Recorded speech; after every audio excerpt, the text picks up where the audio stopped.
Sa wakas ay mapuputol na rin ang ugnayan ko sa isang palamuning katulad mo.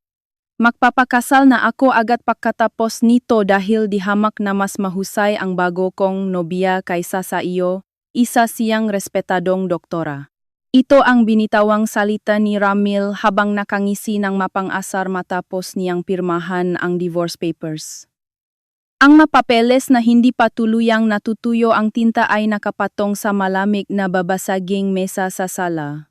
Ang mapanakit na mga salita ni Ramil ay agad na nakpabigat at nakpalamig sa hangin sa loob ng marangyang Chondo unit. Hindi ito ang karaniwang sinasabi ng isang lalaki sa kanyang asawa na nakasama niya ng maraming taon. Mayroong mali sa sitwasyon. Sobrang taas ng kumpiyansa ni Ramil sa kanyang sarili, ngunit sa sandaling ito, habang nakataas ang kanyang nusa pagmamalaki, wala pa siyang kaalam-alam. 10 minuto lamang mula ngayon, ang kanyang buhay at ang buhay ng kanyang pamilya, na umaasa sa mahiwagang credit card na parang walang katapusan ang laman ay magbabago. Ang card ay magiging isang walang kwentang piraso ang plastik na lamang, at pagsisisihan ng lalaking ito ang araw na ito sa buong buhay niya. Ang malamig na hangin ng taglagas ay bahagyang yumayanik sa bintana ng penthouse unit sa Bonifacio Global City. Sa ibaba ay nakalatag ang maningning na tanawin ng siyudad ng Maynila. Uy, naririnig mo ba ako, Ligaya? Tila napakamalan ni Ramil na ang aking pananahimik ay dahil sa labis na gulat at lungkot kaya hindi ako makapagsalita. Nakasuot siya ng mamahaling tailored suit at sa kanyang pulso ay kumikinang ang isang relos na gawa sa ibang bansa na nakakahalaga ng mahigit 2 milyong piso na binili niya lang noong nakaraang buwan dahil kailangan daw sa trabaho para magpasikat. Isang simpleng may bahay na tulad mo na nagpapakasarap lang sa bahay araw-araw ay hinding-hindi may intindihan ang mundo namin. Ang magiging bagong asawa ko na si Clarissa ay anak nga direktor nga isang malaking ospital. At siya mismo ay isang mahusay na siruhano sa murang edad. Siya ang karapat-dapat na babae para sa marangal na pangalan ng aming pamilya. Ang masalitang lumalabas sa bibig ni Ramil ay puro panghahama sa akin. Lagi ring sinasabi ng mga magulang ko, bakit daw ba ako nakpakasal sa isang babaeng walang kwenta at galing sa hirap? Alam mo ba, hindi na matagalan ng papa at mama ko na makita kang nakikinabang. Sa yaman ng pamilya namin habang buhay ray naka dito, nanatili lang akong nakatingin ng diretso sa mukha ni Ramil. Hindi nagbabago ang aking expression, tinitigan ko lang siya sa mata hindi dahil wala akong masabi, kundi dahil sa sobrang katawa-tawa ng kanyang nga sinasabi ay baka humagal pa akong tawa kung bubuksan ko ang aking bibig. Ang mamahaling relos sa braso ni Ramil, ang suot niyang suit, at ang mga magagarbong bakasyon sa ibang bansa at mamahaling spa treatment ng kanyang mga magulang na ginagawa nilang dahilan para mamukhang sopistikado, kaninong bulsa ba talaga nanggagaling ang pambayat sa mga ito? Mukhang hindi talaga alam nga, lalaking ito ang totu. Wala siyang kaide-ideya na nakmumukha siyang isang payaso sa kanyang kayabangan. Oh, mabuti naman kung ganon. Maging masaya sana kayo. Maikli at walang emosyon kong sagot, nalalong napalaki ng ngisi ni Ramil na parang sigurado na siya sa kanyang tagumpay. Huwag ka nang makunwaring matapang. Simula bukas, titira ka na sa isang maliit at mabahong apartment at magtatrabaho bilang isang hamak na empleyado para mabuhay. Sige, bilang awa sa pinagsamahan natin, bibigyan kitang kaunting pera para sa paglipat mo. Basta ibigay mo lang sa akin ang bago mong contact number. Padabo na kinuha ni Ramil ang divorce papers sa mesa. Maingat niya itong inilagay sa kanyang bag at taas noong naglakat palabas ng pinto. Hinihintay na ako ni Clarissa sa ibabaw ng Chondo. Didiretso na kami sa munisipyo para magpakasal at pagkatapos ay magse-celebrate kami sa pinakamarangyang French restaurant sa siyudad. Sa sunod din ang nga magulang ko para magbukas ng mamahaling champagne. Siyempre, ang black card ni Papa ang taya ngayon. Ito ang mundo ng mga pinakpala na hinding-hindi mo mararanasan. Paalam na. Hanggang sa muli. Ligaya. Lumabas si Ramil ng sala na parang nanalo sa lotto. Ang tunong paksara nga mabigat na pinto ay umalingaw-ngaw sa tahimik at malawak na kwarto. Dahan-dahan akong umupo sa mamahaling sofa na gawa sa Italia at humigop ngang kaunti sa aking tsaa na lumamig na. Tumingala ako sa orasan sa dingding sa gitna ng katahimikan. 10 minuto na ang nakalipas mula nang umalis si Ramil na punong-puno ngang kayabangan. Ngayon, simulan na natin ang paglilinis ng kalat. Kinuha ko ang aking smartphone na nakapatong sa gilid at tinawagan ang isang espesyal na numero. Isang ring lang at agad na sumagot ang isang magalang at sanay na boses. Magandang araw po. Ito ang Platinum VIP Concierge Desk. Ma'am Ligaya, maraming salamat po sa inyong patuloy na pagtangkilik. Ano po ang may paglilingkod namin sa inyo ngayon? Magandang araw. Mayroon sana akong mahalagang pakiusap tungkol sa mga supplementary cards na nakapangalan sa akin. Opo, naiintindihan ko po. Ito po ba ang 3 black card na ibinigay ninyo sa inyong asawa na si Ginong Ramil at sa kanyang mamagulang? O ang 3 card na iyon? Gusto kong ipa-deactivate ang lahat ng mga card na iyon simula sa sandaling ito. Hindi lang pansamantala, kundi permanenteng pagpapawalang bisa sa mga ito. Walang paalinlangan o pagtatanong ng dahilan ang operator sa kabilang linya, agad itong sumagot ng masunurin, gagawin ko na po agad ang proseso. Matapos ang ilang segundong tunong pagtatype, narinig ko ang kumpirmasyon. Nakumpleto na po ang pag-deactivate sa lahat ng 3 card ngayon mismo. Ibinaba ko ang telepono at tumingin sa labas ng bintana ng tower mansion habang papalubok ang araw sa siyudad. Ang ipinagmamalaki ni Ramil kanina na black card ng kanyang ama. Mula nung simula ng aming kasal, mahigpit ang paniniwala niya na ang card na iyon ay simbolong kredibilidad at yaman ng kanyang ama sa lipunan. Maging ang kanyang magulang ay nakakamali rin ng akala na kaya sila mayroon nun. Ay dahil sila ay ma-espesyal at piniling tao. Ngunit iba ang katotohanan. Ang tunay na may-ari ng kontrata ng mga black card na iyon na walang limitasyon ay walang iba kundi ako, ang babaeng tinatawag nilang mahirap at palamunin. Kaya pala, magkakaroon sila ng celebratory dinner sa pinakamarangyang French restaurant. Hindi ko mapigilang. Mapanggisi ng malamig. Ano kaya ang magiging hitsura ng mga mukha nila kapag dumating na ang bayaran matapos nilang uminom ng pinakamamahaling alak at kumain ng masasarap na pagkain? Kapag nalaman nilang ang mahiwagang card ay isa na lang piraso ng basurang plastik, ano ang mangyayari sa bagong asawa na respetadong doktora, sa mga biyenan ko, at kay Ramil? Ilang oras makalipas, sunod-sunod na tumunog ang aking smartphone dahil sa mga tawag at mensahe mula kay Ramil na tila natataranta, ngunit ito ay pasimula pa lamang ng kawalang pag-asa na kanilang mararanasan. Sa tahimik na sala, nagsimula akong mag-impake ng mga panggunahing gamit sa isang maliit na maleta. Ang malawak na penthouse unit na ito ay orihinal na pag-ari ng Aking Asset Management Company. Ipinagmamalaki ni Ramil na pinapatira niya ako dito gamit ang kanyang sweldo, pero ang totoo, ako ang nagbabayad ng buong upa sa likod ng mga transaksyon. Ang tanging kinakaltas sa kanyang account ay ang maliit na halaga ng Association Dues buwan-buwan para lang masunod ang kanyang ego bilang padre de pamilya. Kung iisipin, ang 5 taon naming pagsasama ay parang voluntaryong trabaho para punan ang kayabangan ng kanilang pamilya. Hoy Ligaya, medyo malamig na ang tsa na ito. Hindi ba? Talagang hindi marunong sa tamang pag-asikaso ang mga mahihirap na hindi nakapag-aral ng maayos. Dapat kang magpasalamat araw-araw sa altar dahil nakapag-asawa ka sa isang marangal na pamilya tulad namin. Madalas akong kutiyain ng aking biyenang babae na si Doña Imelda sa bawat pagkakataon.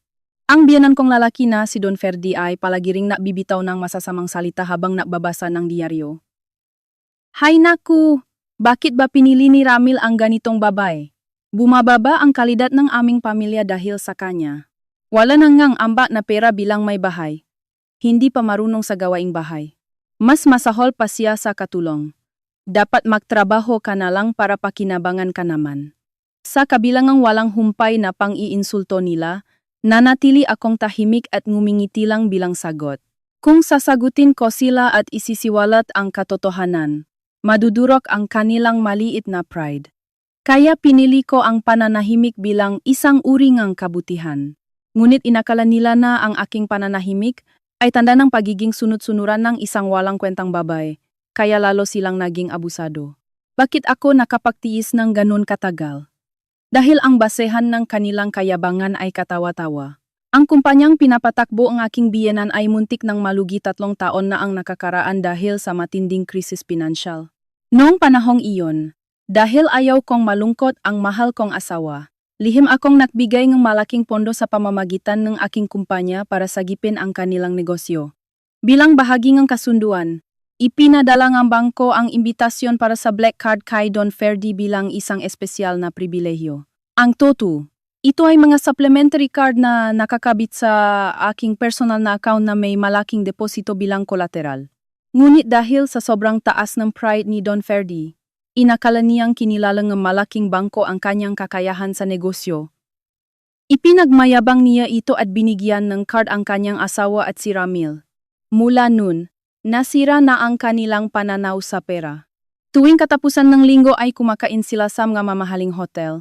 Bumibili ng mga designer bags at relo na hindi naman nila kaya at sumasakay sa first class kapag nagbabakasyon sa ibang bansa. Hindi nila alam na ang lahat ng bayarin ay kinukuha sa aking lihim na account. Hinayaan ko lang silang gamitin ang mga card habang tinitingnan ko ang mga bill. Iniisip ko na bahagi itong pagmamahal ko kay Ramil. Ngunit ang pagmamahal na iyon ay tuluyang nawala kalahating taon na ang nakakaraan. Natuklasan kong madalas makipakita si Ramil sa ibang babae ng patago. Iyon ay si Clarissa, ang anak ng direktor ng ospital at mahusay daw na doktora, na ipinagmamalaki niya kanina. Minaliit ako ni Ramil bilang isang palamunin sa bahay at humanga siya ng husto kay Clarissa na mayaman at may katayuan. At ang mas malala pa, tuwang-tuwa ang aking mabiyenan sa ideya na ang isang anak mayaman at doktora ang nababagay sa kanilang pamilya. Kaya nagtulungan silang lahat para paalisin ako. Mahusay na doktora pala ha. Napangisi ako habang isinasara ang zipper ng aking maleta. Totoo na hindi, ako lumalabas para magtrabaho sa opisina. Madalas akong nakaupo lang sa harap ng computer sa bahay at minsan ay hindi lumalabas ng ilang araw. Ngunit walang kaalam-alam sila Ramil tungkol sa tunay na laki ng negosyong pinapatakbo ko at ang aking tunay na pagkatao. Sa sandaling iyon, biglang umilaw ang screen ng aking smartphone sa ibabaw ng babasaging mesa. Isang notification mula sa app ng credit card company ang lumabas. Transaction declined. Payment was refused. Ang establishmento ay ang pinakasikat na French restaurant sa siyudad na kailangan ng 6 na buwang reservation bago makakain. Ang halagang tinangkang bayaran ay 15,215. Mukhang kakatapos lang nilang kumain ng marangyang dinner para sa selebrasyon ng kanilang kasal, uminom ng mahaling alak, at nagyabang sa pag-abot ng black card. Tinitigan ko ang screen at napangiti. Magsisimula na ang palabas sa impyerno. Agad na umalingaw-ngaw ang malakas na ringtone sa buong kwarto. Ang pangalan ni Ramil ang nasa screen. Gaya ang inaasahan kong natataranta na siya. Sinasadya kong hindi agad sagutin at hinintay kong tumunong ng 5 beses bago ko dahan-dahang pinindot ang answer button. Binilang ko ang bawat ring, bago matapos ang ika-5 ring. Dahan-dahan kong inilagay ang telepono sa aking tainga. Hoy, anong ginawa mo? Ang sigaw ni Ramil ay halos bumasag sa aking eardrum. Naririnig ko ang ingay sa loob ng restaurant at ang boses ng mga naguguluhang staff sa background. Ano bang sinasabi mo? Huwag ka ngang sumigaw bigla. Kalmado kong sagot, nalalongi kinagalit ni Ramil. Huwag ka nang makmaang-maangan. Bakit hindi gumagana ang black card ko? Siguro kinuha mo ang card ko bago ako umalis at nag-report ka sa bangko na nawawala ito para inisin ako, no? Mukhang kumbinsido siya na dahil sa selos ay gumawa akong kalokohan. Sa sobrang babaw kanyang imahinasyon, hindi ko na magawang bumuntong hininga. Alam mo, ang isang tulad mong palamunin na walang kinikita ay nainggit sa tagumpay ko kaya nagagawa mo ang ganitong kabadyehan. Sa tingin mo ba masisira mo ang buhay mayaman namin dahil pinalayas ka namin? Talagang ang dudumi ngang utak nga mahihirap nakakadiri. Sunod-sunod na murat insulto ang gibinato sa akin ni Ramil. Hindi ako sumagot at pinakinggan lang ang kanyang pagwawala sa kabilang linya. Dahil sa aking pananahimik, inakala ni Ramil na tama ang kanyang ngaparatang. Kaya lalo siyang nagtaas ng boses. Maya-maya, may narinig akong kaluskos at ibang tao na ang humawak ng telepono. Hello? Hello, ex-wife? Ako si Clarissa.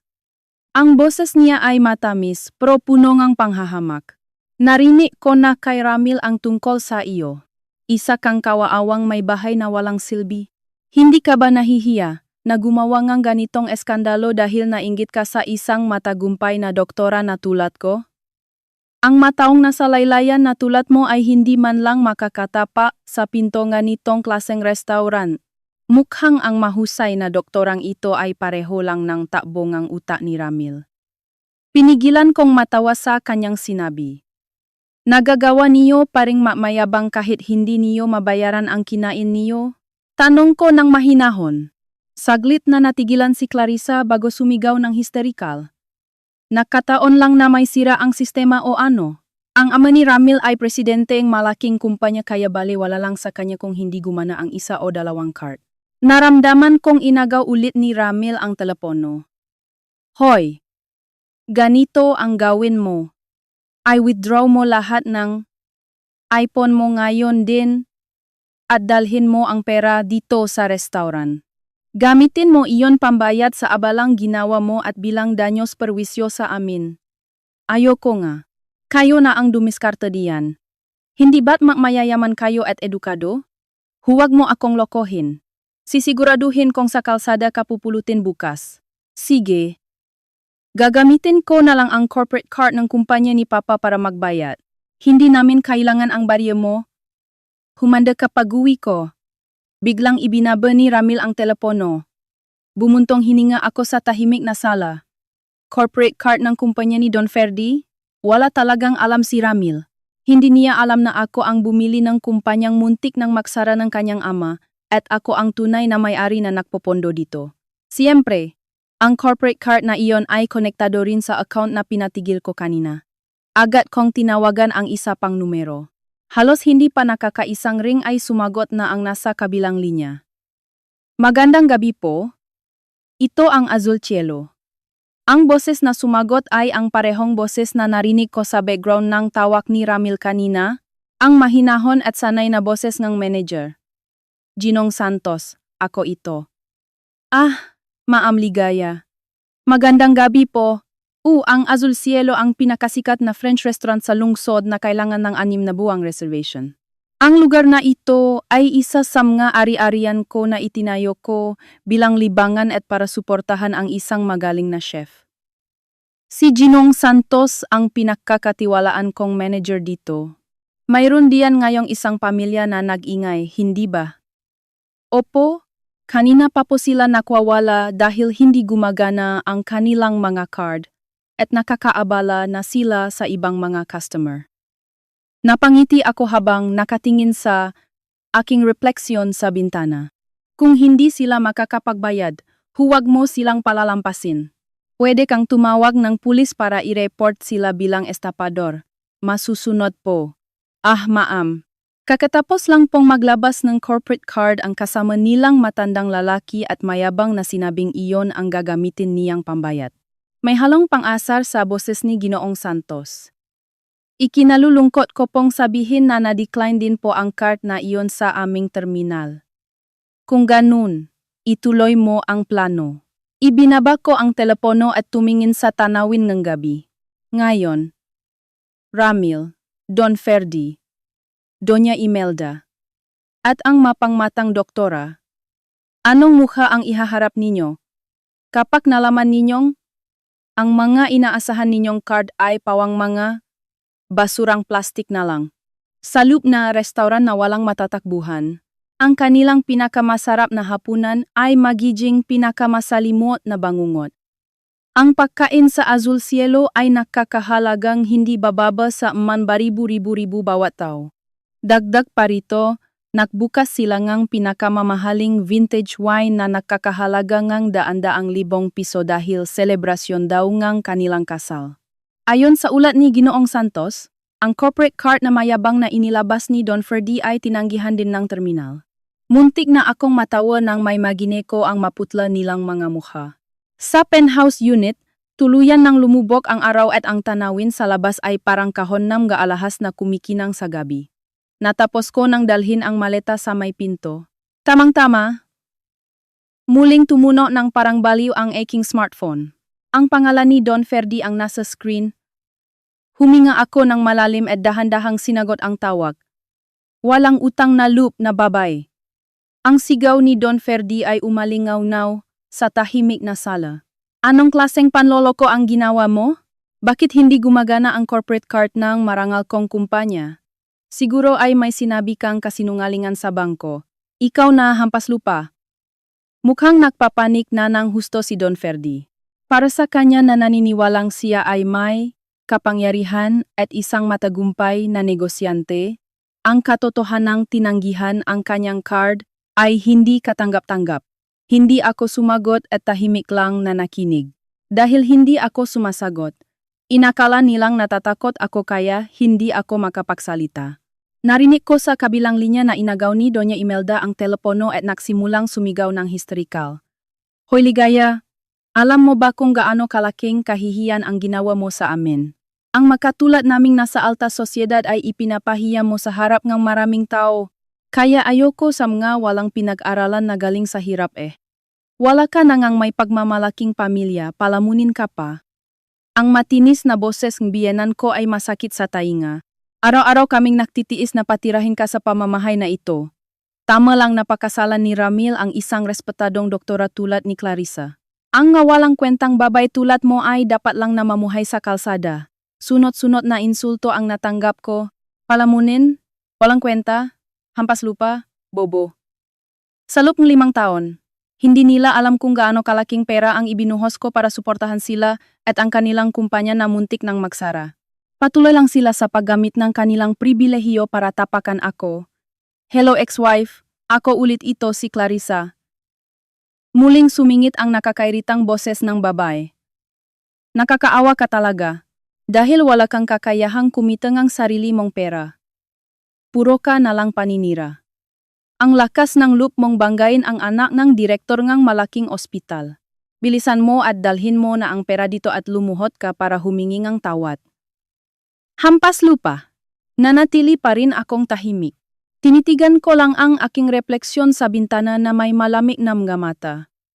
Nainis na yata sila sa pananahimik ko kaya si Ramil na ang huling kumusap. Naririnig mo ba ako, Ligaya? Dahil sa walang kwenta mong selos, nasira ang pinakamagandang araw namin. Makinig ka. I withdraw mo lahat ng ipon mo ngayon din at takbuhin mo papunta dito sa restaurant. Ang halaga ay 215,000. Kung magdadala kang cash ngayon din at luluhot ka, hindi na namin itutuloy ang pagpapakulong sa iyo. Sa pagkakataong ito, dahan-dahan akong nagsalita. Bakit ako pupunta diyan? Kayo ang may kasalanan niyan. Kayo ang umayos. Kung hindi ka darating sa loob ng 30 minuto, idedemanda kita ng cyber libel at damages. Sisiguraduhin kong mabaon ka sa utang habang buhay. Gumapang ka papunta dito, tulad ng isang basurang nasa laylayan. Muling ibinaba ang telepono. Inilagay ko ang smartphone sa mesa at bumuntong hininga. Ginagawa nila ang lahat para insultuhin ako at utusan akong magdala ng pera. Ngunit mayroon silang malaking pagkakamali. Ang manager ng restaurant na iyon ay may utos mula sa akin na huwag palampasin ang mga customer na hindi nagbabayad. At ang lugar kung saan nila ako pinapapunta ay ang aking teritoryo. Sige.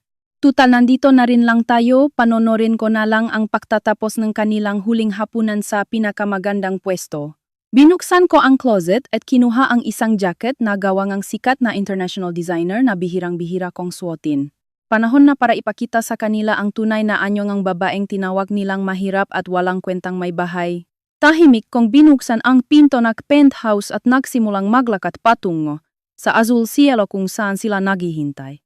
Ngunit sa oras na ito, hindi inaasahan nila Ramil na ang taong papasok sa mabigat na pintong restaurant ay magiging dahilan para madurok ng pino ang kanilang pagkataas-taas na pride. Pagkababa kong taksi, Nakita ko ang marangyang pasukan ng azul cielo na nakatago sa isang tahimik na eskinita. Ang maantigong gaslam ay nabibigay ngang malambot na liwanag sa aking dinaraanan. Pagbukas ko na pinto, ang karaniwang sopistikadong lugar na may tumutuktok na classical music ay puno ngayon ng tensyon. Ang lugar na dapat sana ay para sa tahimik na pag-enjoying masasarap na pagkain ng gapiling kliyente ay nasira dahil sa isang grupo ng customer. Ayun! Dumating na ang hampaslupang babae. Isang matinis at walang modong boses ang umalingaw-ngaw mula sa gitnang restaurant sa pinakamagandang pwesto. Ang boses ay galing kay Clarissa. Ang doktorang nang insulto sa akin sa telepono kanina. Lumingon din ang mabiyanan ko nang marinig ang boses niya. Ang tagal mo. Sinabi ko sa iyong dumating ka sa loob ng 30 minuto. Namumula ang mukha ni Ramil at nanlilisik ang nga matang sumugot palapit sa akin. Sa mesa sa likuran niya ay nakakalat ang maboteng mahaling vintage wine na nakakahalagang daan-daang libo.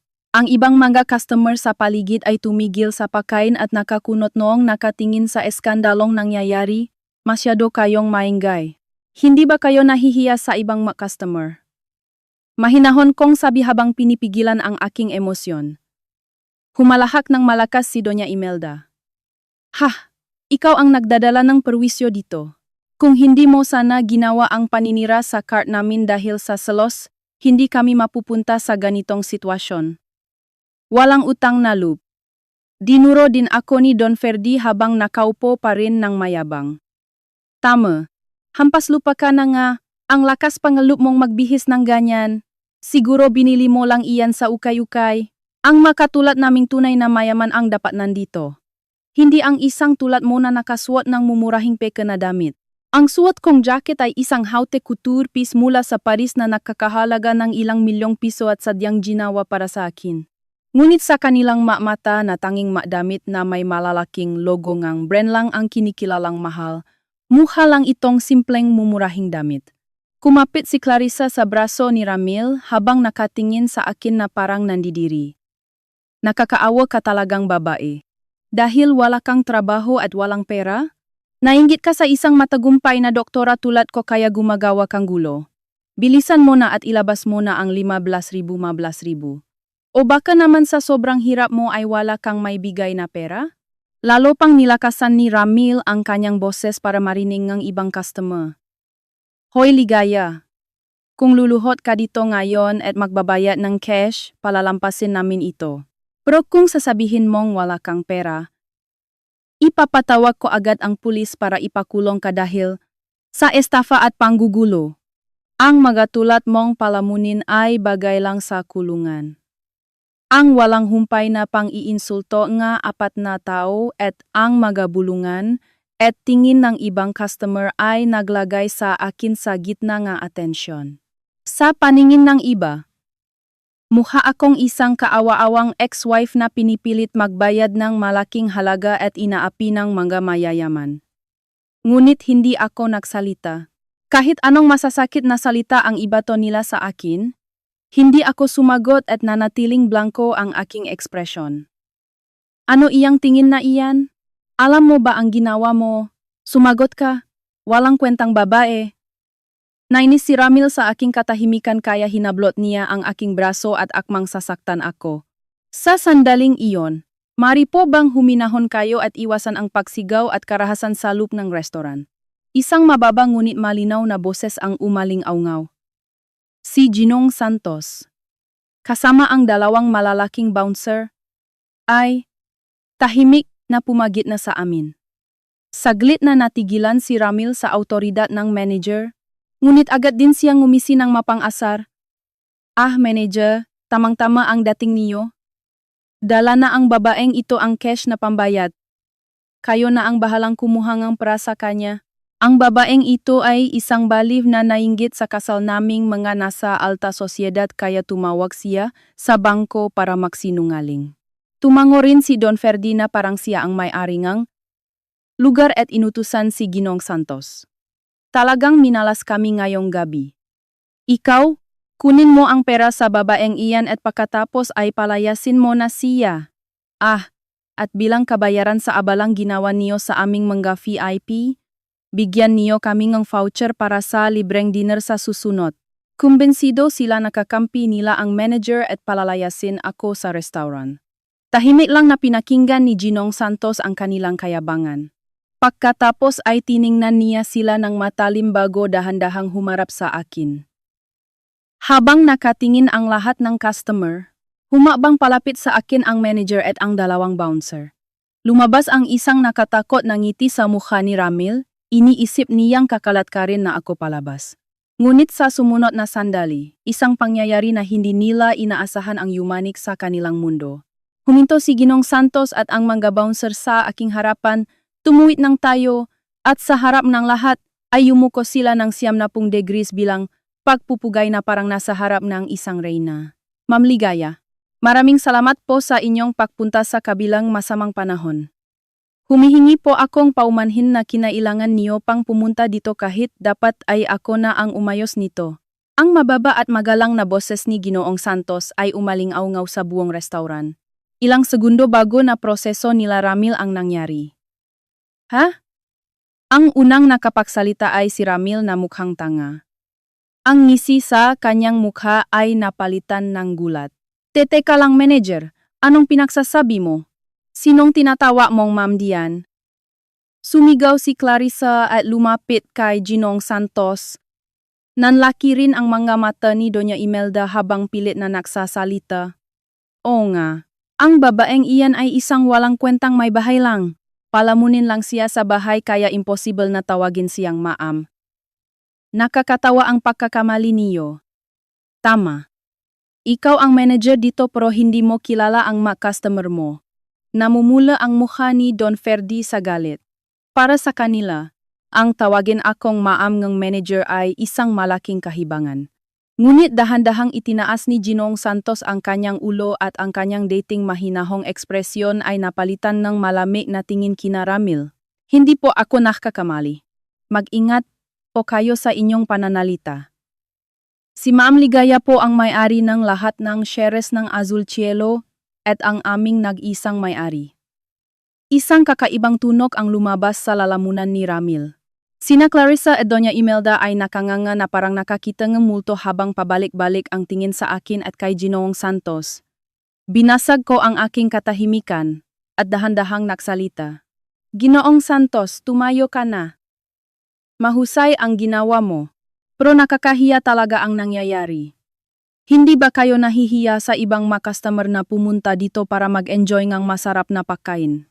Nang sabihin ko ito sa malamig na tono, narinig ko ang ngabulungan ng paksang-ayon mula sa ibang nga mesa. Impossible! Sinungaling! Kasinungalingan iyan! Sigaw ni Ramil habang napapaatras at hawa ang kanyang ulo. Ang isang tulad mong walang kinikita ay hindi pwedeng maging may-ari ng ganitong klaseng restaurant. Siguro nilandi mo ang manager na ito para lokohin kami. Oh, iyon nga ang totu.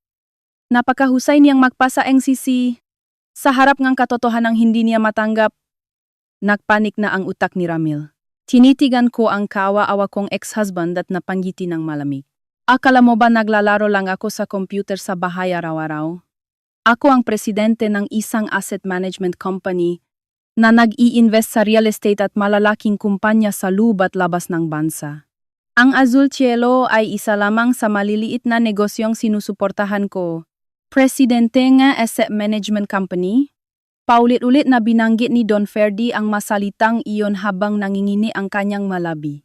Bilang isang negosyante, naintindihan niya kung gaano kalaking yaman at kredibilidad ang kailangan para sa posisyong iyon. Namutla ang kanyang mukha. Ngunit hindi pa rin matanggap ni Clarissa ang katotohanan.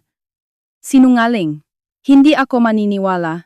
Kung talagang mayaman ka, bakit tinanggihan ang black card ng ama ni Ramil? Ikaw ang gumawa ng paraan para masira ang card dahil sa selos. Diba? Bilisan mo at bayaran mo na ang 50,215,000. Napabuntong hininga ako sa pag-ingay ni Clarissa. Hindi niya pa rin alam kung gaano kalaki ang kanyang pagkakamali. Paninira? Hindi. Clarissa. Hindi ako nagsinungaling sa bangko. Humakbang ako palapit at tiningnan sila, Don Ferdy isa-isa bago ko sinabi ang napakasakit na katotohanan. Ako ang napatigil ng card. Dahil ang tunay na may-ari ngang kontrata ngang black card na yon ay walang iba kundi ako. Sa sandaling iyon, tumigil ang mundo para sa kanilang apat, ngunit simula pa lang ito ang kanilang kalbaryo. Hindi pa nila alam na may mas malaki pang lihim tungkol sa kumpanya ni Don Ferdy ang mabubunyak. Ha? Ikaw ang tunay na may-ari? Huwag mo kaming lokohin? Muling umaling angkaw ang sigaw ni Don Ferdy sa tahimik na restaurant. Namumula ang kanyang mukha habang hinahampas ang mesa at dinuduro ako. Hanggang kailan ka magsisinungaling? Ang babaeng ito ay may sakit sa utak.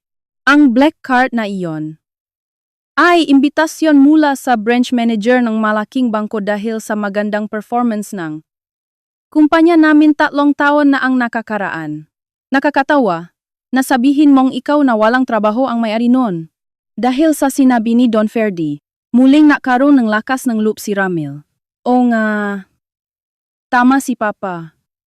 Imposibleng maaprubahan sa black card na walang limitasyon ang isang tulad mong palamunin. Huwag kang magsinungaling dahil lang sa inggit. Desperado na sila. Pilit nilang itinatanggi ang katotohanan para maprotektahan ang kanilang pride bilang nga pinagpala. Bumuntong hininga ako ng malalim at yumiling. Don Ferdy, ang pagbabago ngang trato ngang bangko sa inyo 3 taon na ang nakakaraan ay hindi dahil sa galing niyo. Ito ay dahil naglagay ako ngang personal na kolateral na 200 milyong piso sa bangko. Ano? 2 milyon? O, nung panahong iyon, palugin na ang kumpanya niyo at malapit ng magsara. Dahil ayaw kong malungkot si Ramil, nagbigay ako ng pondo ng hindi nagpapakilala. Ang black card na yun ay ibinigay lang bilang bonus sa akin dahil sa 200 milyong pisong deposito ko at mga supplementary card lang ang hawak niyo. Nanigas si Don Ferdy na parang tinamaan ng kidlat.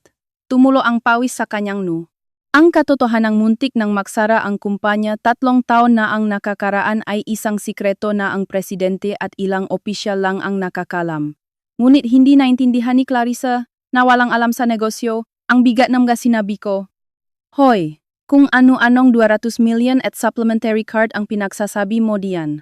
Ang papa ko ay direktor ng malaking ospital. Kayang-kaya niyang bayaran ang 5,215,000. Ramil, huwag mo nang pansinin ang kasinungalingan ng babaeng ito. Gamitin mo na ang personal card mo para magbayad. Hinila ni Clarissa si Ramil, kaya nataranta itong kinuha ang kanyang credit card sa wallet. Hoy manager, gagamitin ko ang personal card ko pambayad. Wala na kayong reklamo ha? Pagkatapos kong magbayad, sisiraan ko ang restaurant na ito sa internet para magsara kayo. Mayabang na inabot ni Ramil ang card kay Ginong Santos. Tiningnan ko lang siya ng malamig at hindi nagsalita. Sa pag-akalang takot ako, ngumisi ulit si Ramil. No need. Pasensya na po, mukhang na-decline din po ang card na ito kanina lang. Ang malamig na boses ni Ginong Santos matapos iswipe ang card ay parang hatong kamatayan kay Ramil. Ha? Impossible! Bakit pati ang card ko? Siyempre naman. Ang bank account na pinakukunan ng bayad sa personal card mo ay ako rin ang namamahala. Ang perang ginagastos mo sa pakikipagkita kay Clarissa at pambiling regalo sa kanya ay galing lahat sa akin. Akala mo ba kaya mong mabuhay sa sweldo mo lang? Ang totoo, alos maubos na. Ang sweldo mo sa pambayad pa lang, NG Association 2 sa kondo. Imposible. Kung ganun, ang ipong ko ay 0. Wala kahit 5 duling ang natira. Ngayon anong gagawin mo? Kung hindi kayo magbabayad, makakasuhan kayo ng estafa. Nang sabihin ko ito ng malami, nawala na rin ang yabang sa mukha ni Clarissa. Totoo ba? Ramil? Wala kang pera. Mabilis na lumala ang sitwasyon para sa kanilang apat. Hindi gumagana ang inaasahan nilang black card, pati na rin ang personal card ni Ramil, at wala silang dalang cash. Nagsisimula na nilang ma-realize na pinaglaruan sila ng babaeng tinawa nilang mahirap at walang kwenta sa kanyang palad. Buisit, wala na akong choice. Nangingini na kinuha ni Don Ferdy ang kanyang smartphone habang maputla ang mukha. Tatawagan ko ang VP ng kumpanya para magpadala ng cash mula sa vault ngayon din, Hindi ako magpapatalo sa isang tulad mo. Ipapakita ko sa iyo ang pera at paluluhurin kita. Pagkasabi nito, tinawagan ni Don Ferdy ang VP nang may galit sa mukha at nilagay sa speakerphone. Isang ring lang at sumagot agad ang VP. Boss, may problema. Ang boses sa kabilang linya ay parang sumisigaw sa takot. Natihilan si Don Ferdy sa narinig. Anong nangyari? Tumawa po ang main branch ng bangko ngayon lang at sinabing dan liha na lahat ng pautang sa kumpanya natin agad-agad. At sabi pa nila, lahat ng corporate accounts natin ay frozen na? Ano? Sa sandaling iyon, nahulo ni Don Ferdy ang kanyang smartphone at tumama ito sa marmol na sahig. Ngunit ang tunay na bangungot na tatapos sa kumpanya ni Don Ferdy ay paparating pa lang. Patuloy na naririnig ang sigaw ng VP mula sa teleponong nasa sahig. Boss! Hello boss! Nandito ang mga taga-bangko at nagsisisigaw na bayaran na daw natin lahat ngayon din. Kapag nakataon, bukas, hindi, ngayong araw mismo ay malulugi na ang kumpanya at magsasara. Boss! Hindi na magawang pulutin ni Don Ferdy ang telepono, nakanganga na lang siya na parang isda. Namutla ang kanyang mukha at pinagpapawisan siya ng malapot. Bagsak ang kumpanya. Ano? Bakit babawiin ng bangko ang pautang? Napaupo rin si Doña Imelda sa sahig habang nanginginig, hindi alintana na nadudumihan ang kanyang mamahaling damit. De darling, anong mangyayari sa kumpanya? Paano na ang mabakasyon natin sa ibang bansa? Ang mga spa treatment? Paano na ang tsondo? Palalayasin ba tayo? Sa harap ng kanilang kawalang pag-asa, nanatili lang akong tahimik at nakatingin ng malamig. Hindi ako nakipagtalo. Pinapanot ko lang sila mula sa magandang pwesto habang unti-unti silang nasisira dahil sa sarili nilang kayabangan. Ang pinakanataranta sa sitwasyon ay si Clarissa. Teka lang. Ramil, anong ibig sabihin na malulugi ang kumpanya ng tatay mo? Hindi gumagana ang black card at wala ka ring pera. Paano na ang kasal natin sa isang mamahaling resort? Sigaw ni Clarissa habang niyuyugyo si Ramil. Clarissa, huminahon ka. Ayos lang ang lahat. Kagagawan lang itong babaeng iyan. Siguradong nagsinungaling siya sa bangko. Pilit na pinapakalma ni Ramil si Clarissa habang masamang nakatingin sa akin. Ikaw na masamang babae. Gusto mo ba kaming sirain dahil iniwan kita? Sa tingin mo ba mapapatawad ka sa paglaban sa mga katulad naming nasa alta sosyedad? Hindi nagbago ang ekspresyon ko sa harap ng galit ni Ramil. Bumuntong hininga lang ako at sinabi ang totoo. Hindi ako naksinunghaling. Tinawagan ko lang ang presidente ng bangko at sinabing, dahil natanggap na ang divorce papers, babawiin ko na ang lahat ng pondo at collateral na ibinigay ko para sa kumpanya nila. Tutal naman, ang kumpanya niyo ay nabubuhay lang dahil sa 200 milyon kong collateral. Bumalik lang ito sa dati niyang estado. Dedirekta mong kinausap ang presidente ng bangko. Ungol ni Don Ferdy na parang galing sa ilalim ng lupa. Ikaw talaga ang nasa likod ng paksalba sa kumpanya ko. Hindi. Hindi maaari. Sinungaling. Kung hindi kayo naniniwala, tanungin niyo ang VP niyo sa telepono kung anong dahilan ng bangko sa pagbawing collateral. Sa malamig kong sagot, napahawa sa ulo si Don Ferdy na parang mahihimatay.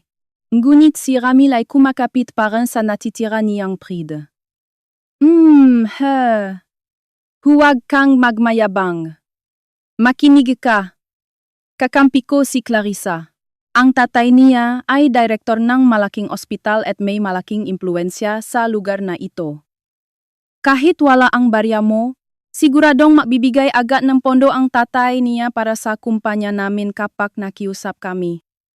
Nabuhayan ng loop sila Don Ferdy at Doña Imelda sa sinabi ni Ramil. Tama.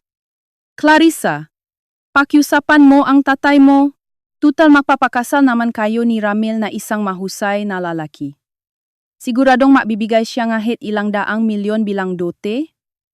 Nakatingin sila kay Clarissa na parang siya na lang ang pag-asa nila. Ngunit na iba ang ekspresyon ni Clarissa at umatras siya palayo sa kanila na may pandidiri sa mukha. Ha? Bakit kailangang saluhin ng papa ko ang problema ng mga tulad niyong baon sa utang? Ayoko nga. Ang papakasalan ko ay si Ramil na mayaman at edukado. Hindi ko kailangan ang isang lalaking walang pera. Kayo na ang bahala sa sarili niyo. Hindi makapaniwala sila Ramil sa sinabi ng babaeng kanina lang ay pinupuri nila bilang perpektong asawa. Che Clarissa, mahal mo ako diba? Huwag mo akong lokohin. Anong halaga mo kung wala kang pera? Alis na ako. Kayo na ang bahala sa bayarin sa restaurant. Tatalikot na sana si Clarissa para tumakbo palabas ng restaurant. Clarissa, sa tingin mo ba makakaalis kang ganun-ganun lang? Ang malamig kong boses ang pumigil sa kanya. Ano ba? Wala akong kinalaman dito. Kung idadamay mo pa ako, isusumbong kita sa papa ko at sisiguraduhin kong malalagot ka. Ang papa mo? Kinuha ko ang aking smartphone at nagpakita ngang isang litrato sa screen. Dahan-dahan akong lumapit kay Clarissa at idinikit ang litrato sa kanyang mukha. Pagkakita niya sa litrato, namutla si Clarissa at napaupo sa sahig. Hindi. Bakit nasa iyo ito? Ito ang ebidensya ng sikretong kinatatakutan ni Clarissa at ang litratong ito ang magiging simula ng pagbagsak niya at ng kanyang ama na direktor ng ospital. Papaano mo nakuha ang litratong ito? Nanginginig ang buong katawan ni Clarissa habang nakaturo sa aking smartphone at sumisiga. Wala na ang kanyang kayabangan bilang anak ng direktor at mahusay na doktora. Pinagpapawisan siya ng malapot at ang kanyang makeup ay nagsisimula ng masira dahil sa luha at pawis. Sinabi ko naman sa iyo diba? Ako ang presidente ng isang asset management company na nag-i-invest sa mga kumpanya at real estate. Sa katunayan, ilang buwan na ang nakakaraan. Lumapit sa akin ang ospital ngang iyong ama para humingi ngang malaking pondo. Kalmado kong paliwanag habang nakatingin sa kanya, na ikinagulat niya. Siyempre, bago ako mag-invest ng daan-daang milyon, masusing iniimbestigahan ko ang kalagayan ng pananalapi at penloop na sitwasyon ng kumpanya. Sa proseso, may mga natuklasan akong kawili-wiling katotohanan. Halimbawa, ang mga sikretong transaksyon na nakikita sa litratong ito at ang sikreto sa likod ng iyong mahusay na karera bilang doktora. Tama na!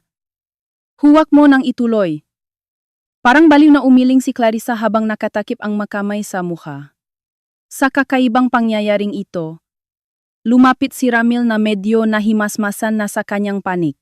Hoy Clarissa, anong nangyayari? Ano ba yung litrato na yan? Sumilip si Ramil sa screen ngang aking smartphone.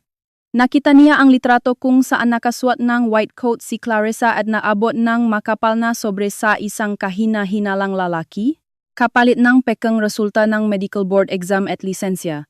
Nang iswipe ko pa, lumabas ang madokumento na nagpapakita ng malaking utang ng ospital. Haha? Pekeng lisensya? Clarissa, anong ibig sabihin nito? Hindi ka totoong doktor? Umalingaw-ngaw ang gulat na boses ni Ramil sa tahimik na restaurant. Oh, tama ang hinala mo. Sa malamig na boses, ako na ang sumagot para sa kanya.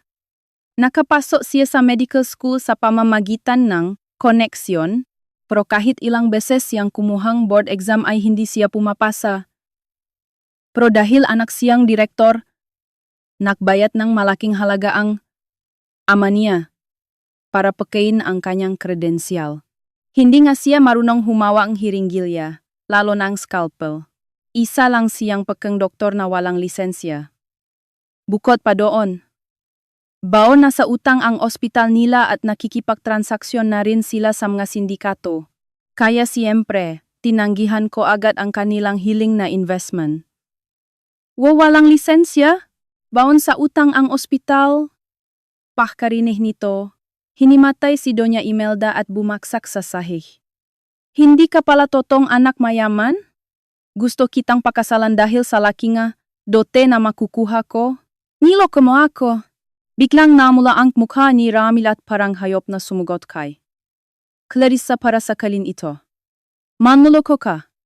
Sabi mo mayaman ka at anak nege direktor kaya nakipagiwalay ako kay ligaya para sa iyo. Tapos pareho lang pala tayong walang pera. Huwag mo akong hawakan. Walang kwentang lalaki. Tinulak din ni Clarissa si Ramil at sumigaw pabalik na parang demonyo ang mukha. Ako rin? Niloko mo? Sabi mo mayaman ang pamilya mo?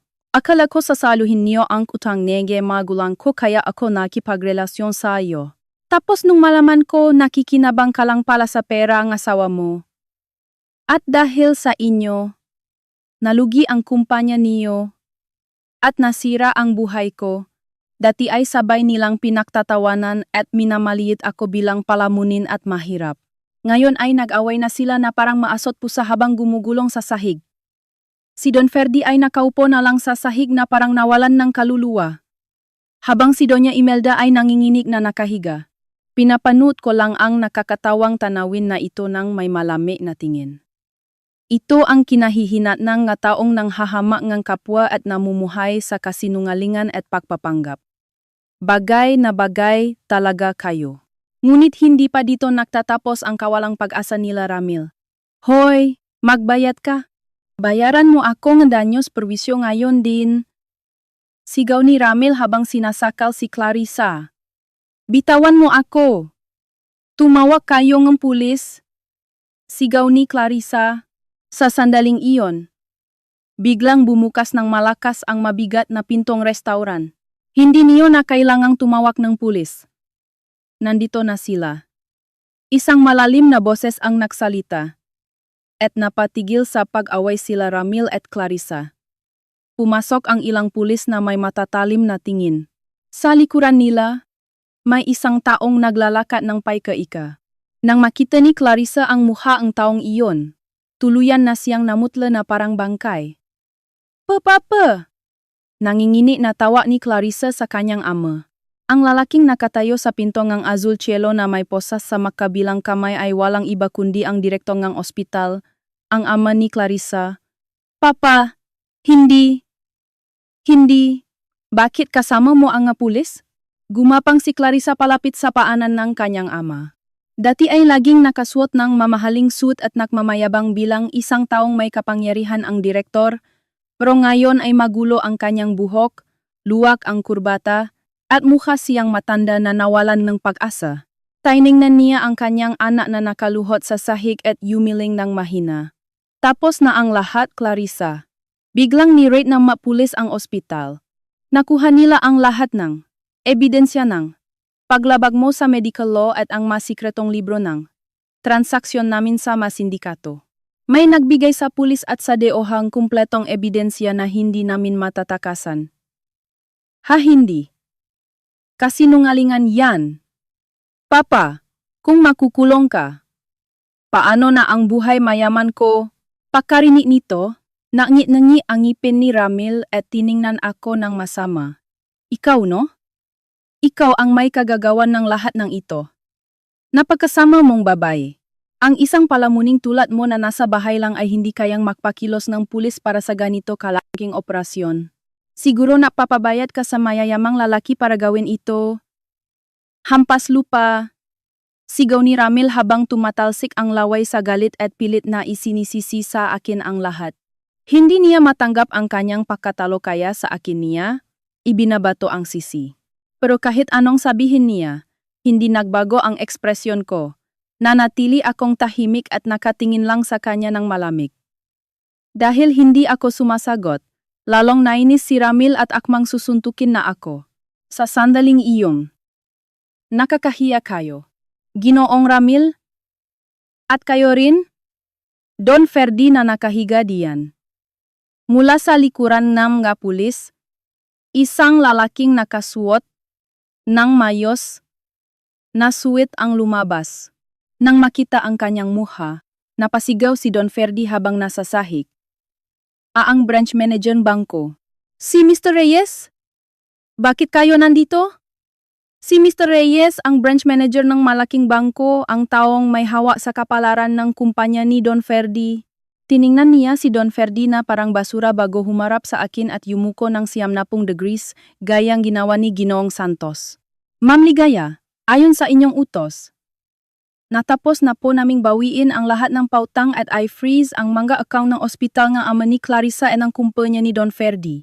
Humihingi po kami ng paumanhin sa abalang na idulot nito sa inyo. Haha. Yumuko ang manager sa babaeng yan? Hindi makapaniwala si Don Ferdy sa kanyang nakikita. Siyempre naman po. Si Ma'am Ligaya ang pinakamahalagang kliyente ng aming bangko at siya ang nagbibigay buhay sa mga kumpanyang tulad ng sa inyo na puro utang lang dahil sa kanyang awa. Ang malamig na salita ni Mr. Reyes ay tumarak sa puso ni Don Ferdy. At Don Ferdy, ang katotohanang ninanakaw niyo ang pera ng kumpanya para sa sarili niyong luho at ng anak niyo ay naiparating na rin namin sa pulis.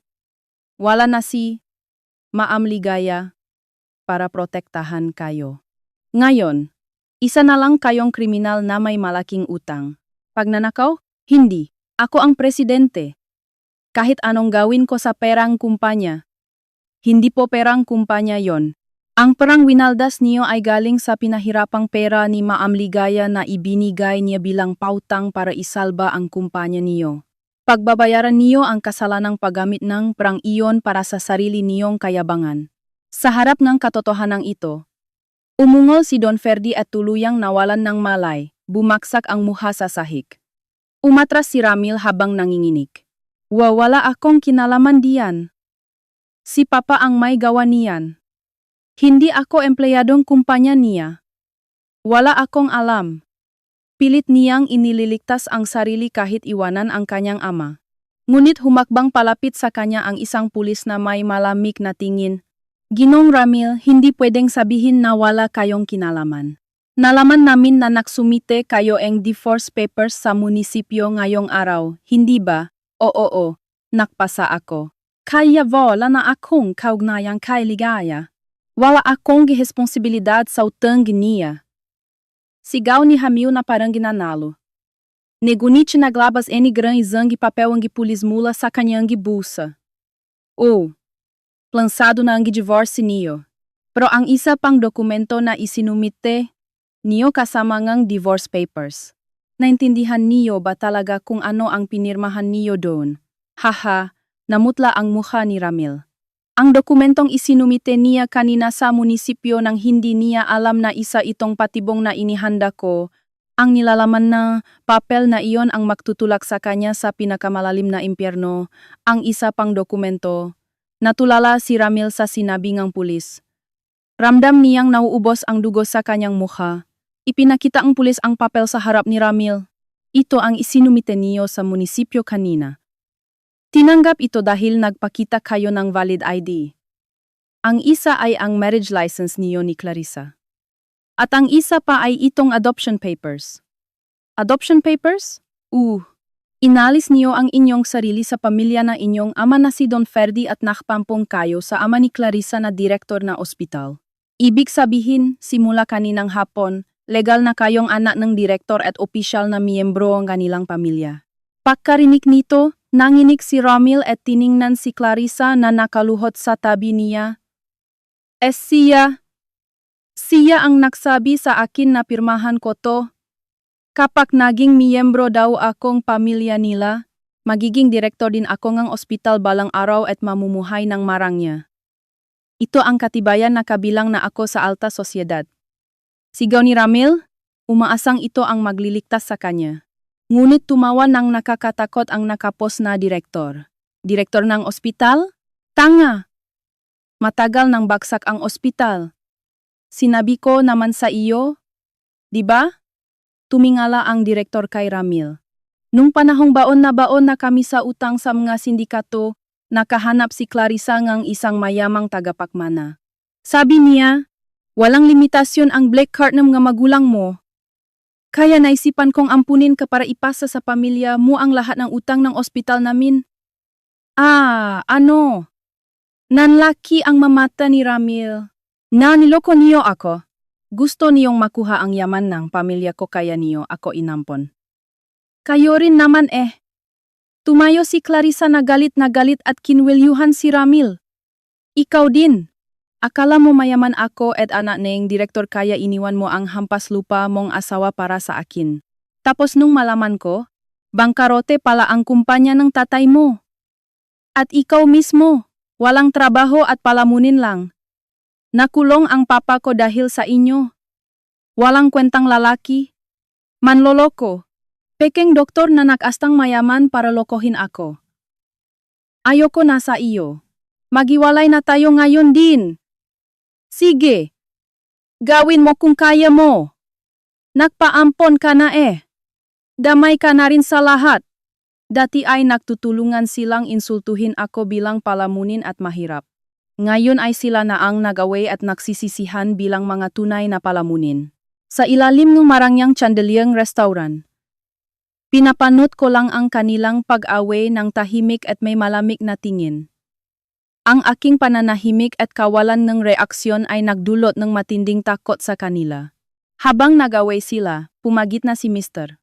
Reyes ng bangko. Tama na ang away na yan. Ginoong Ramil. Kahit makipaghiwalay kayo ngayon o ipawalang bisa ang adoption.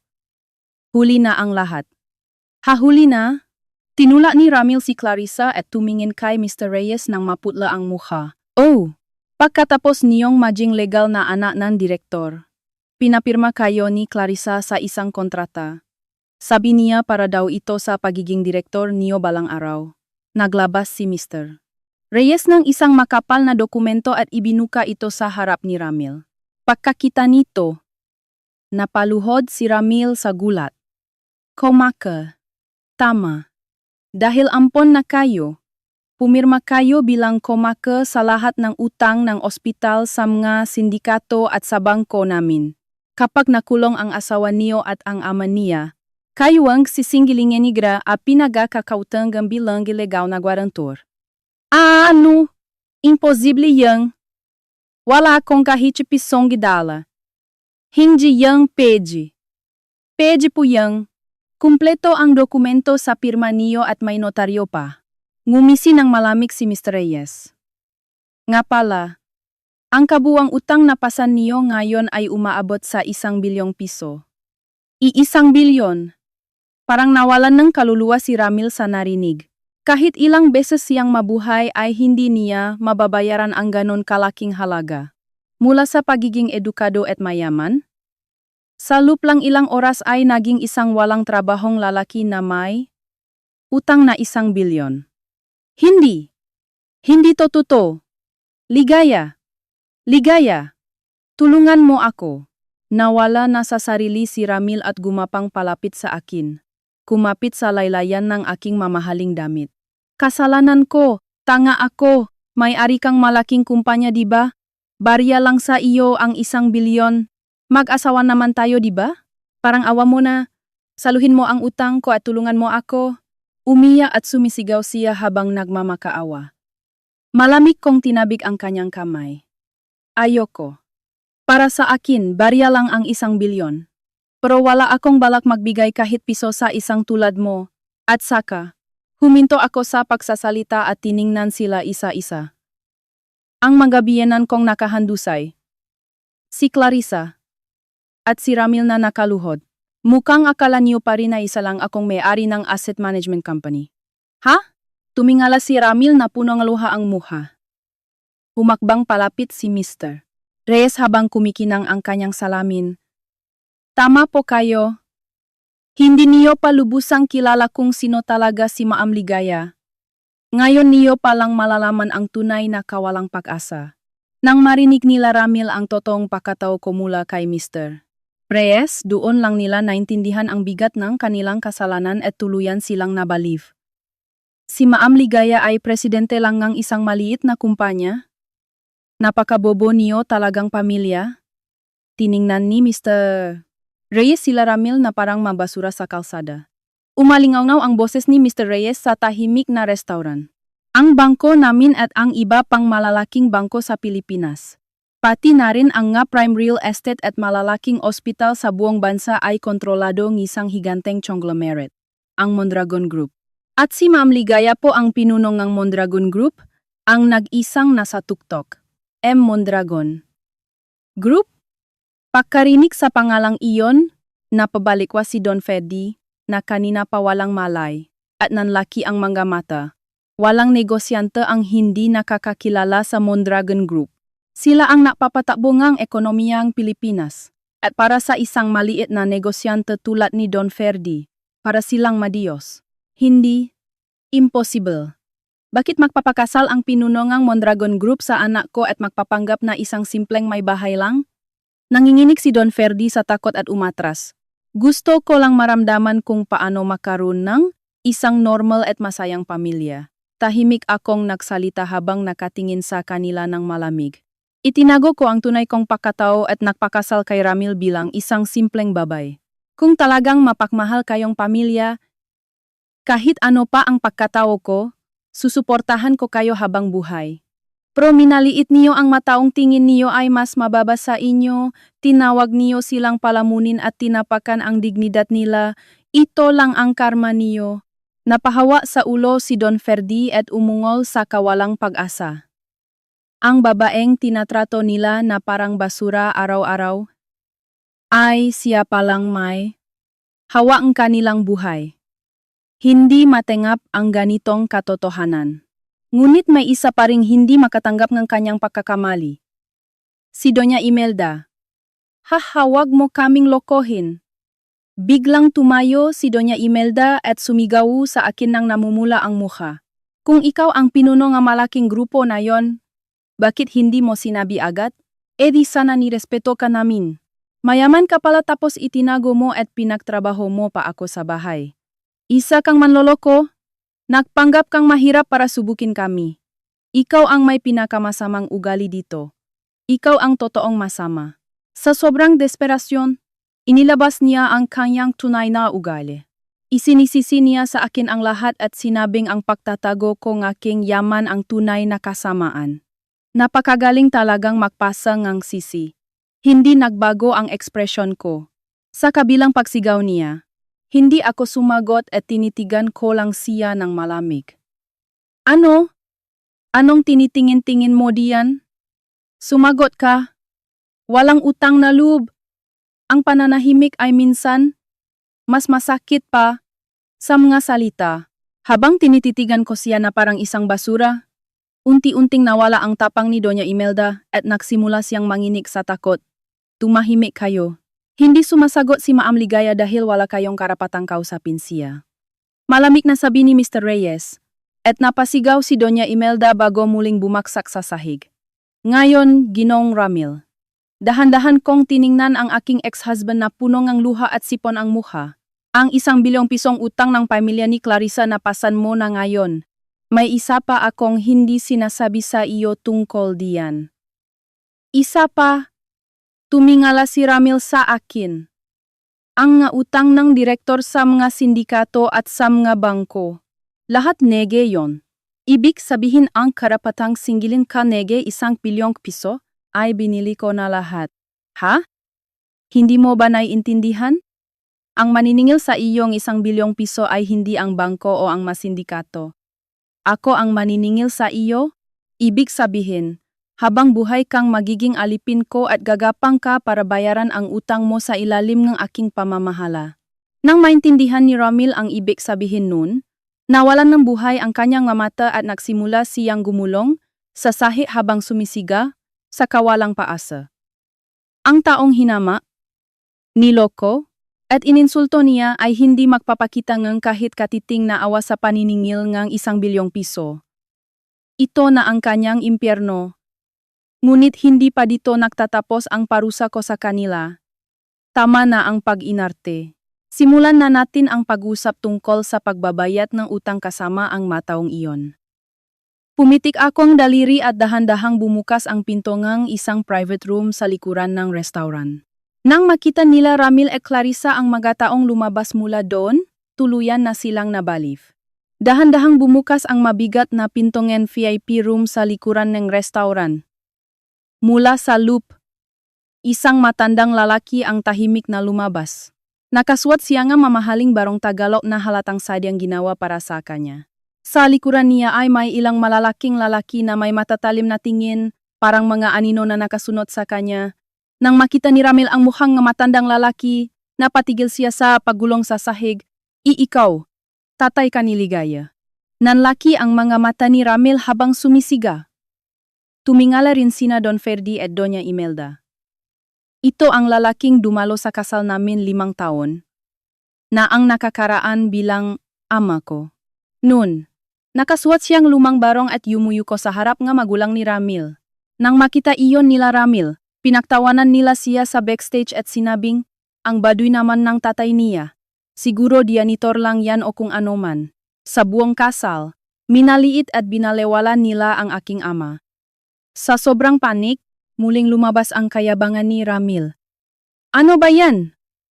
Bakit nandito ang baduy mong tatay? Alam ko na. Dahil gipit ka na. Tinawa mo ang tatay mong dianitor para tulungan ka. Gusto niyo ba akong takutin na mag-ama? Huwag niyong isipin na matatakot ako sa mga ganyan. Sumigaw si Ramil habang nanlilisik ang mga mata. Sumang-ayon din si Doña Imelda at sumigaw sa matinis niyang boses. Oo nga. Kung dianitor man siya o ano, huwag niyong papasukin sa ganitong klaseng restaurant ang ganyang klaseng tao. Nangangamoy mahirap dito. Nakakadiri. Sunot-sunot na insulto ang ibinato nila. Ngunit hindi nagbago ang ekspresyon ko. Nanatili akong tahimik at nakatingin lang sa kanila ng malamig. Dahil hindi ako sumasagot, inakala ni Ramil na natatakot ako kaya lalo siyang nakmayabang at dinuro ang aking ama. Hoy, matanda! Ang anak mo ay nagpapataw sa akin ng 1 bilyong pisong utang. Lumuhod ka ngayon din at dilaan mo ang sapatos ko para humingi ng tawad. Kapag ginawa mo yon, hindi ko na ipapatawag ang pulis. Napakabobo mo talaga. Isang maikling pangungusap lang ang sinabi ng aking ama sa mababang boses. Ngunit ang maksalitang iyon ay may kasamang matinding autoridad na nagpalami sa buong paligid. Natigilan si Ramil. Sa sandaling iyon, namula ang mukha ni Mr. Reyes ng bangko at sinigawan si Ramil. Hoy, alam mo ba kung sino ang kinakausap mo? Pagkatapos ay yumuko si Mr. Reyes sa harap ng aking ama hanggang sa umabot ang kanyang nusa sa sahig. Yumuko din si Ginong Santos at ang mga pulis bilang pagpupugay. Ang taong ito ay ang nagtatag ng Mondragon Group at kasalukuyang honorary chairman, si Don Alejandro Mondragon. Wala kayong karapatang insultuhin ang taong nagpapatakbo ng ekonomiyang Pilipinas. Isang nakakaawang tunog ang lumabas sa lalamunan ni Ramil. Si Don Ferdy naman ay tuluyang nanigas at bumula ang bibig sa sobrang takot at gulat. Ang nagtatag ng Bregan Group. Pro nung kasal. Ang suot niya ay. Nanginginit na tanong ni Ramil. Tiningnan siya ni Don Alejandro ng malamig. Ang pinakamamahal kong anak ay nagpanggap na mahirap para makasama ang lalaking mahal niya. Gusto kong subukin kung anong klaseng pamilya kayo kaya nagsuot akong simpleng damit. Pero nakakadiri ang naging resulta. Sa malamig na salitang aking ama, namutla sila Ramil at napaupo sa sahig. Mula noong pamanhikan hanggang sa kasal, minaliit niyo ako bilang mahirap at tinawag niyong palamunin ang anak ko. Gusto ko na sanang sirain ang pamilya niyo nun pa. Pero pinigilan ako ni Ligaya dahil gusto pa daw niyang maniwala sa inyo. Hindi niyo alam na kaya kayo nabuhay ng matiwasay hanggang ngayon? Ay dahil sa awang anak ko.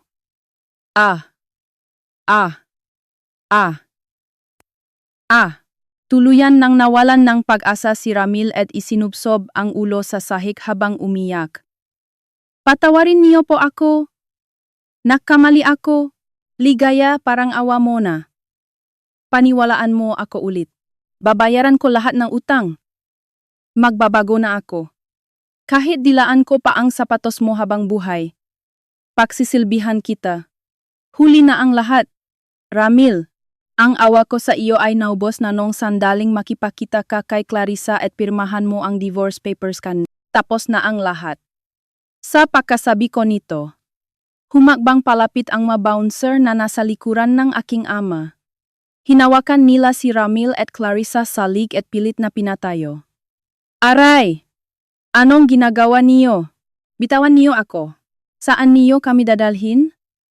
Sumigaw sila habang nagpupumiglas.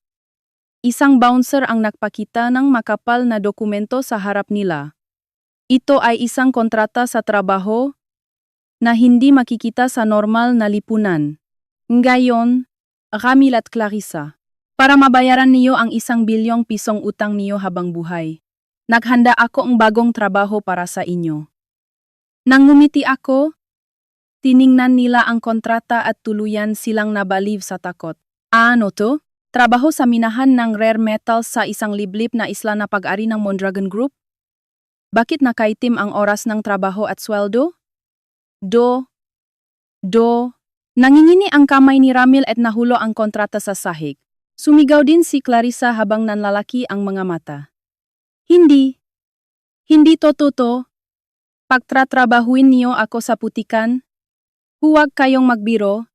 Anak akong direktor at mahusay na doktora. Hindi ko kaya ang trabahong pang-alipin. Sa paksihaw ni Clarissa, lumapit ang isa sa mga bouncer, isang higanteng lalaki na may malaking peklat sa mukha. Siya si Brando, ang foreman ng minahan na kinatatakutan patingang nga sindikato. Ang ingay mo naman, peke, hindi ka naman marunong humawak ng hiringgilya. Diba? Walang lisensya, walang halaga ang pride niyo sa minahan ko. Huwag kayong mag-alala. Sisiguraduhin kong pagtratrabahuin ko kayo hanggang sa mabayaran niyo ang 1 bilyon. Ngumisi si Brando, at sa sobrang takot ay napaupo si Clarissa sa sahig. Ayoko. Tulungan niyo ako. Tulungan niyo ako. Kumapit si Clarissa sa binti ni Ramil. Ramil, lalaki ka diba, gumawa kang paraan. Masisira ang balat ko kapag dinala nila ako sa islang yon. Sinipa ni Ramil si Clarissa sa mukha. Huwag mo akong hawakan. Malas ka. Kung hindi mo ako niloko para magpaampon, hindi sana ako makakaroon ng 1 bilyong utang. Ikaw na pekeng doktora na punong retoke. Mabulok ka sana sa impyerno. Isa akong edukadong tao. Hindi ako magtratrabaho sa minahan. Dati ay tinatawag nila akong palamunin at mahirap. Ngayon ay sila na ang mga tunay na alipin ng utang na nag-away at nagpapatayan sa harap ko. Pinapanood ko lang ang nakakatawa at kaawa-awang tanawin na ito ng walang emosyon. Hoy Ligaya, magsalita ka naman. Wala ka bang puso? Napakasama mo. Demonyo ka. Isusumpa kita habang buhay. Sumigaw si Ramil habang punong luha, sipon, at galit ang mukha niya. Pero hindi pa rin ako nagsalita. Wala nang dapat sabihin. Ang mapang-iinsulto nila sa akin at ang paggamit nila sa akin. Hindi man lang nila marealiza ang bigat ng kasalanan nila at puro paninisilang sa iba. Para silang mabasura sa paningin ko, ang aking pananahimik ay tanda na wala na silang halaga sa akin, mas mababa pa sa insekto. Dalhin na sila. Maikling utos ang aking ama. Inawakan ng mga bouncer sila Ramil at Clarissa sa leg at kinaladkad palabas ng restaurant. Huwag. Bitawan niyo ako. Mayaman ako. Papa, tulungan mo ako. Papa. Umalingaw-ngaw ang sigaw nila sa tahimik na restaurant. Ngunit ang nakapos na direktor ay nakayuko lang at hindi makapagsalita. Si Don Ferdi ay walang malay. At si Doña Imelda ay nakahandusay sa takot. Wala nang makakatulong sa kanila. Nang makalabas na silang ang pinto, nawala na ang kanilang masigaw sa dilim ng gabi. Ngayon, ang natitira na lang ay ang magnanakaw na ito at ang kanyang kasapwat. Pinosasan ng mapulis sila. Don Ferdi at Doña Imelda na hindi na makagalaw. Ito ang kinahihinat ng mga taong gumagamit ng pera ng iba at nagmamayabang. Bumalik na ang katahimikan sa loob ng restaurant. Dahan-dahang lumapit si Ginoong Santos at inabutan akong bagong tasa ang saa. Ma'am Ligaya, maraming salamat po sa inyong pagtitiis ng mahabang panahon. Sa wakas ay naalis na rin natin ang mapeste. Humigop akong saa at bumuntong hininga. Ang 5 taong pagpapanggap ay natapos na rin sa wakas. Ngunit nang akala ko ay tapos na ang lahat, umilaw ang aking smartphone at may dumating na mensahe. Nang makita ko ang pangalan ng sender, muntik ko nang mabitawan ang tasa ng saa. Ano to? Akala ko tapos na ang lahat ngayong gabi. Ang huling mensaheng ito ang magbibigay ang hindi inaasahang katapusan sa kwentong ito. Ang pangalan ng sender sa screen ay si Ginoong Tan, ang VP ng kumpanya ni Don Ferdi, ang taong sumisiga sa telepono kanina na malulugi na ang kumpanya. Dahan-dahan kong binuksan ang mensahe. Ma'am Ligaya. Hindi po, Ma'am President ng Mondragon Group. Kakatapos lang po naming kausapin ang 200 matatapat na empleyado at ang kanilang mga pamilya ayon sa inyong utos. Lahat po sila ay i-absorb ng bagong kumpanya ng Mondragon Group na may mas magandang benepisyo. At umiyak po sila sa tuwa. Pati na rin po ang mga masisipa na medical staff at mga pasyente sa ospital ng direktor ay siniguro na ang kaligtasan ng bagong medical foundation na itinata niyo. Maraming salamat po sa pagsagip sa aming kabuhayan at buhay. Pagkabasa ko nito, naramdaman kong nawala ang bigat sa aking dibdib. Tapos na rin sa wakas, tumulo ang luha sa aking pisngi. Mahusay ang ginawa mo, Ligaya. Talagang naktiis ka. Ngumiti ang aking ama habang nakatingin sa akin. Ito ang tunay na dahilan kung bakit ako nanahimik at naktiis sa mga pang-iinsulto nila Ramil. Kung gusto ko lang silang sirain, madali lang iyon. Pero kung basta ko na lang ipapasara ang kumpanya at ospital dahil sa galit, maraming inosenteng empleyado, medical staff, at pasyente ang madadamay at mawawalan ng kabuhayan. Kaya nahintay ako hanggang sa mayos ang lahat ng plano para masagip sila bago ako kumilos. Ang pananahimik ko ay naging proteksyon para sa mga inosenteng tao laban sa kayabangan ng pamilyang iyon. Ma'am Ligaya, inabutan ako ni Ginong Santos ng malinis na panyo. Hanggang sa huli, akala nila ang pagsuot ng brand at panghahama sa iba ang basehan ng pagiging mayaman. Pero ang tunay na yaman ay hindi nasusukat sa posisyon o pera. Ito ay ang pagkakaroon ng tapang na magtiis sa insulto para hindi mapabayaan ang mahihina tulad ng ginawa niyo, Ma'am Ligaya. Kaming lahat ay humahanga sa inyo. Kinuha ko ang panyo, pinunasan ang aking luha, at ngumiti. Salamat, Ginoong Santos. Dahil sa suporta niyo kaya ako nakapagtiis hanggang ngayon. Tumingin ako sa labas ng bintana. Sa ilalim ng malinaw na kalangitan ng Taglagas, kumikinang ang mga ilaw ng Maynila. Wala na ang mga taong nang insulto sa akin kanina. Sila Ramil at Clarissa ay magtratrabaho sa putikan sa isang liblib na isla para bayaran ang 1 bilyong pisong utang habang buhay. Sila Don Ferdi at Doña Imelda naman ay makukulong dahil sa pagnanakaw. Ang mga masasamang salita na ibinato nila sa akin ay bumalik sa kanila at magpapahirap sa kanila habang buhay. Tara na, umuwi na tayo. Sa tunay nating tahanan, tumango ang aking ama at inabayan ako. Yumuko bilang pagalang sila Ginong Santos, Mr. Reyes, at ang Siedo. Naglakad ako palabas ng mabigat na pinto ng restaurant.